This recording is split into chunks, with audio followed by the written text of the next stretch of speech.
Welcome to Luca is a Billionaire, where the only thing I invest in is your answers. In this video, I will show how to verify e-trade license step by step. Go to the issuing agency's official site and use their search or verification tool, enter the license number and company name exactly, and review status fields like active, suspended, or expired. Cross-check owner name, issue date, and any conditions listed. Save screenshots and reference numbers for your records and follow up with the agency if anything looks off. Start by finding the agency's licensed businesses database and type the license number and business name carefully. If you get multiple results, compare addresses and owner names to pick the right record. Look for clear status indicators like active or suspended, then record issue and expiry dates. Take screenshots of the verification page and save reference ID so you can show proof later if needed.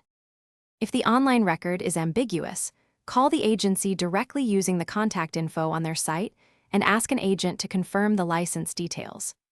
Request an emailed confirmation or an official letter for critical deals, and ask about any enforcement actions or complaints associated with the license.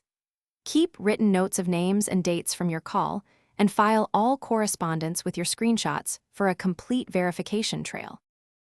Thanks for watching, and please subscribe. It's the best investment you'll ever make.